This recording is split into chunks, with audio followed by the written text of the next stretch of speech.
Assalamualaikum warahmatullahi wabarakatuh. Yang terhormat dosen pengampu mata kuliah Sosiologi Komunikasi, Mbak Diana Anggraini, MIKOM. Eh, Kami dari kelompok 6 ingin mempresentasikan materi kami tentang masyarakat cyber yang beranggotakan Nur Aulia Putri dan Muhammad Rifki Abdallah. Cyber Community, masyarakat global dan pembentukan cyber community. Community atau masyarakat adalah kelompok-kelompok orang yang menempatkan wilayah teritorial tertentu yang hidup secara relatif lama, saling berkomunikasi, memiliki simbol-simbol dan aturan serta sistem hukum yang mengontrol tindakan anggota masyarakat. Memiliki sistem stratifikasi, sadar sebagai bagian dari anggota masyarakat tersebut, serta relatif dapat menghidupi dirinya sendiri. Yang pertama itu ada masyarakat global. Ketika penemuan teknologi informasi seperti yang dijelaskan di atas berkembang dalam skala massal, maka teknologi itu telah mengubah bentuk masyarakat manusia dari masyarakat dunia lokal menjadi masyarakat dunia global. Yang kedua ada masyarakat maya. Pada awalnya masyarakat maya adalah sebuah fantasi manusia tentang dunia lain yang lebih maju dari dunia saat ini. Namun ketika teknologi manusia terhadap kekuasaan mampu mengungkapkan misteri pengetahuan itu, maka manusia mampu menciptakan ruang kehidupan baru bagi manusia di dalam dunia hiperrealitas itu. Kemudian, masyarakat maya menggunakan seluruh metode kehidupan masyarakat nyata sebagai model yang dikembangkan di dalam segi-segi kehidupan maya, seperti berinteraksi sosial dan berkelompok, membangun stratifikasi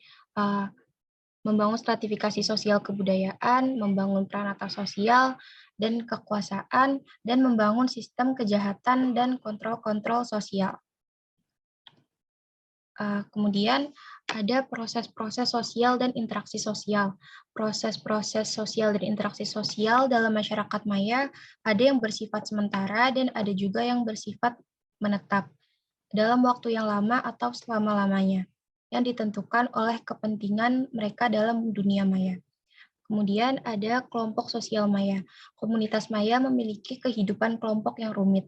Kelompok ini dibangun berdasarkan pada kegemaran dan kebutuhan sesama anggota terhadap kelompok tersebut. Terdapat dua model keanggotaan, yaitu kelompok intra dan inter. Kemudian ada kebudayaan dan masyarakat maya. Kebudayaan yang dikembangkan adalah budaya-budaya, pencitraan, dan makna yang setiap saat diperlukan dalam ruang interaksi simbolis. Maka kemudian masyarakat maya menciptakan kultur universal. Kemudian ada pranata dan kontrol sosial masyarakat maya. Sistem pranata dan kontrol sosial dibangun agar semua kebutuhan dalam masyarakat maya dapat terlayani dengan baik tanpa saling merugikan. Kemudian ada stratifikasi sosial. Dalam masyarakat maya, stratifikasi sosial tidak secara otomatis berpengaruh terhadap pembentukan kelas-kelas sosial. Karena bisa jadi stratifikasi sosial paling bawah menjadi citra dari kelas sosial paling atas dalam masyarakat maya, seperti HTTP dan WWW adalah kelompok stratifikasi sosial tertinggi. Selanjutnya akan dibacakan oleh rekan saya. Oke, terima kasih kepada Nur Aulia Putri. Selanjutnya, teman-teman, kita akan menuju kepada perubahan sosial dalam masyarakat maya. Masyarakat maya ini adalah revolusi terhadap sebuah perubahan masyarakat nyata. Perubahan dalam masyarakat maya dikenal dengan dua konsep perubahan. Yang pertama ada perubahan fiskal, di mana perubahan ini akan mempengaruhi kemampuan dan kecepatan bekerja masing-masing, sehingga mempengaruhi gagasan masyarakat. Untuk memanfaatkan kemampuan komputer itu atau kemampuan komputer yang baru itu diciptakan untuk memenuhi keinginan masyarakat. Perubahan semacam ini dikenal dengan kata upgrade. Istilah upgrade itu untuk memperbarui, meningkatkan kualitas, lain dan sebagainya. Maka istilah ini sering digunakan dalam konsep-konsep elektronik ataupun dunia era digital saat ini, upgrade, yang bertujuannya apa? Untuk meningkatkan kualitas. Tetapi dalam konsep upgrade ini, semakin kencang komputernya, semakin banyak informasi yang diterima, semakin berubah juga konsep masyarakat kita. Masyarakat kita yang tadinya dalam perubahan konservatif, maka akan berubah ke dalam era kontemporer saat ini atau dikenal dengan masyarakat maya. Kemudian yang kedua ada yang namanya perubahan sosial, di mana perubahan yang terjadi itu merupakan sebuah hukum alam serta setiap saat menimbulkan masalah baru.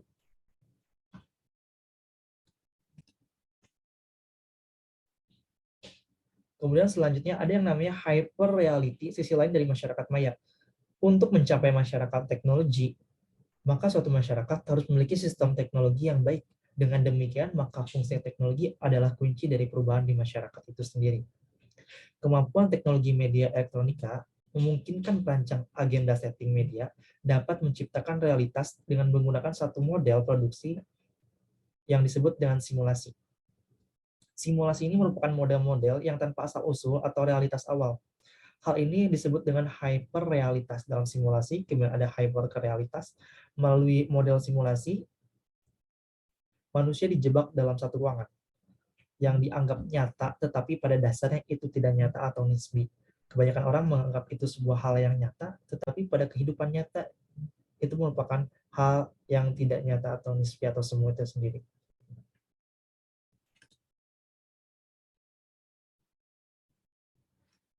Kemudian yang aplikasi cyber dalam kehidupan masyarakat.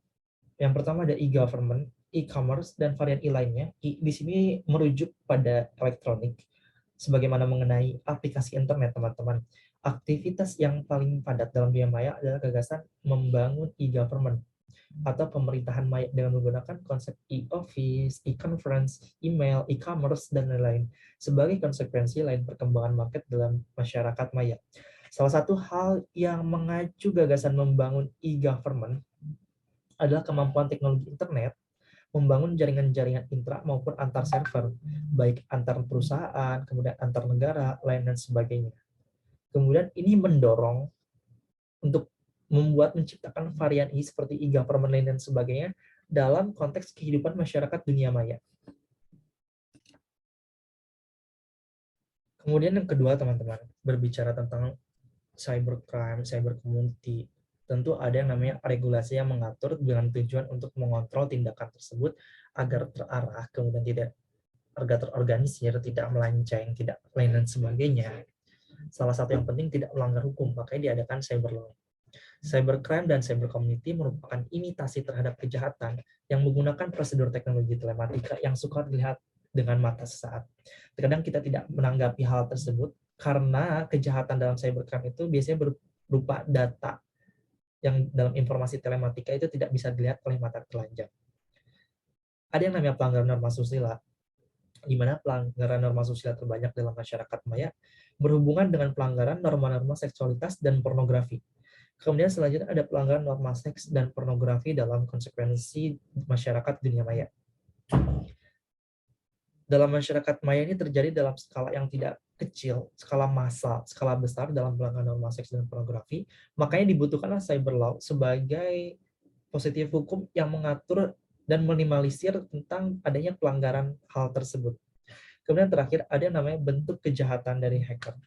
Bentuk kejahatan dari hacker ini seorang yang mencoba untuk meretas, mengambil data, kemudian merusak lain dan sebagainya dengan tujuan yang ia miliki, baik itu merupakan bentuk dari kejahatan dari hacker sendiri. Yang paling berbahaya, hacker ini bisa menggali informasi bukan hanya dari kita masyarakat individual yang notabene merupakan masyarakat sipil, tetapi berkas-berkas atau informasi terkait dan kenegaraan yang sangat vital itu bisa diembat sekalipun oleh hacker itu sendiri. Itu yang merupakan hal yang harus kita antisipasi. Makanya ada cyber law, kemudian ada badan cyber sandi negara, dan lain bentuk lain sebagainya, guna untuk mengantisipasi tentang hal-hal yang tidak diinginkan.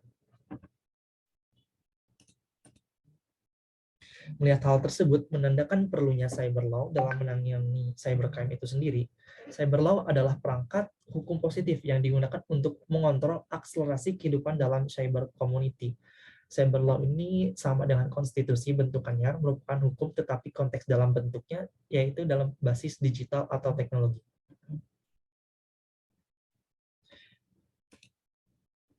Prinsip utama dalam cyber law, yang pertama memberikan rasa aman terhadap setiap warga. Cyber law ini merupakan positif hukum yang dimana memiliki beberapa prinsip, salah satunya harus memberikan rasa aman terhadap setiap warga. Kemudian yang kedua ada memberikan rasa keadilan, yang ketiga ada melindungi hak-hak intelektual, yang keempat dapat memberikan rasa jerat terhadap pelaku. Rasa jerat terhadap pelaku di sini ketika seseorang melanggar dalam konteks digital, teknologi lain dan sebagainya, orang ini harus dihukum terkait dengan pelanggaran yang dia lakukan. Kemudian Prinsip dari cyber law itu sendiri agar membuat jera pelanggar tersebut tidak melakukan tindakannya di lain waktu atau membuat tindakan-tindakan negatif di lain kesempatan. Makanya cyber law ini harus memberikan rasa jera terhadap pelaku. Kemudian yang terakhir dapat dilaksanakan oleh masyarakat.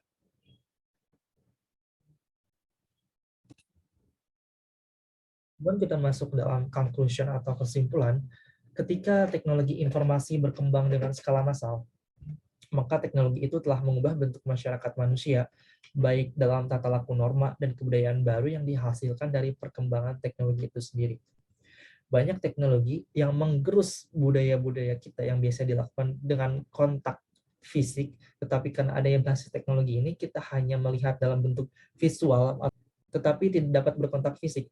Salah satunya akan menggeser budaya-budaya kita yang ada dalam kehidupan masyarakat dalam konteks realitas. Salah satunya mungkin dalam hal gotong royong. Hal gotong royong itu bisa dilakukan dalam satu skala masyarakat, kemudian ada orangnya, ada tempatnya, kemudian melakukan hal itu sama-sama. Contohnya untuk membersihkan lingkungan sekitar, untuk membantu dan sebagainya. Tetapi dalam konteks teknologi ini, dalam hal gotong royong itu sendiri, mungkin akan sulit, kemudian akan tergerus tentang budaya-budaya konteks yang menggunakan kontak fisik, akan tergerus seiring berjalannya waktu karena adanya teknologi atau perubahan maya dari yang tadinya masyarakat konservatif masuk ke masyarakat modern, mau tidak mau kita harus berevolusi terhadap masyarakat menjadi masyarakat maya agar kita tidak tereliminasi. Kemudian dengan adanya masyarakat maya atau cyber di mana kehidupan di sana relatif nisbi atau semu dalam artian tidak jelas, kontradiktif dengan kehidupan realitas karena manusia terjebak dengan simulasi yang menjebak dalam realitas dan fantasi. Terkadang seseorang menggambarkan dalam aktivitas teknologi atau sosial media mereka itu bertentangan dalam kehidupan nyatanya atau berkontradiktif dan mereka terjebak dalam simulasi antara realitas dan fantasi. Walaupun mereka terjebak, walaupun mereka berpikir ini tidak nyata, tetapi terkadang mereka membuat nyaman. Mereka merasakan hal nyaman tersebut atas kebohongan itu sendiri. Inilah yang disebut antara realitas dan fantasi itu sangat tipis jika di antara masyarakat maya tersebut. Kemudian perlu adanya cyber law atau hukum positif yang mengatur, mengontrol cyber community untuk melindungi haknya dalam dunia maya. Sekian pemaparan dari kami. Terima kasih kepada Mbak Diana Anggraini MIKOM, kemudian terima kasih kepada rekan-rekan mahasiswa yang telah menyimak sampai akhir. Harapannya tentang adanya materi ini kita bisa mengimplementasikan dalam kehidupan sehari-hari, minimal kita dapat meminimalisir dampak negatif dari masyarakat maya atau masyarakat cyber. Pagi hari makan Indomie, siangnya makan pakai ketan. Sekian presentasi dari kami, kita akan berjumpa di lain kesempatan. Wassalamualaikum warahmatullahi wabarakatuh.